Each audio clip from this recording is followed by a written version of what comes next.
While the Church of Jesus Christ and the Latter-day Saints is a respected religious organization today, this wasn't always the case. In the 1850s, the general consensus was that Mormons were bad and their beliefs were that of a cult. Mormons were despised by the general public for their views, and the feeling was mutual. As a result, the best solution, many felt, was for them to move out to the newly acquired American West away from the public and establish their living spaces there. They settled in what is today Utah, and their leader at the time, Brigham Young, had extremely big ambitions for what Mormon territory should look like. He imagined a colossal chunk of land in the American West that would be called Deseret and be governed based on Mormon values and traditions. But while the US federal government rejected this idea almost immediately as they didn't want so much valuable land to be in the hands of the Mormons, it would be fun to imagine what the state of Deseret would look like if it came to fruition. In an alternate timeline around 1855, the proposal to create Deseret passes in Congress. It would be impossible to say how it would pass, but all that matters now is that Deseret is a state in the United States and the amount of stars on the flag increases to 32. This new state would be so large that Los Angeles and Denver would now be in the same state despite being about 1,000 miles apart.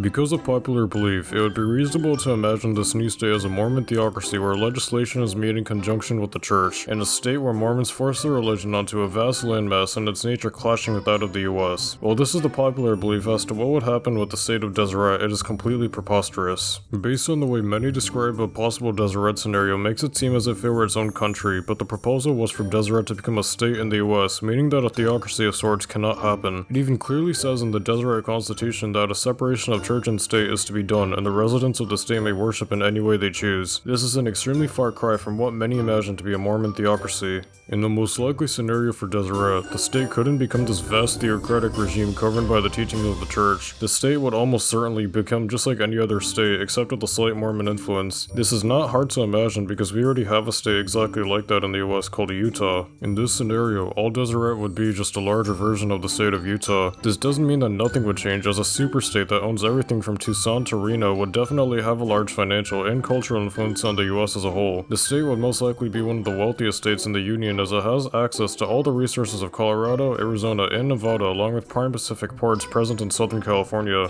One of the biggest changes in this scenario would be the absence of Las Vegas and its gambling culture as a whole. This is because Utah outlaws gambling, and as mentioned before, the state of Deseret would just be one large Utah. Any other slightly religious law present in Utah, such as alcohol being barred from being sold on Sundays, would also be present in Deseret as well. To conclude, if this scenario were to happen in reality, nothing that fundamentally different would happen. Because it would have to abide by the US Constitution, religion wouldn't be that big of a driving force in the state. While the finances and culture of the US might shift very slightly, it wouldn't be enough to make a notable difference. Still, I would like to thank you for watching, make sure to like and subscribe.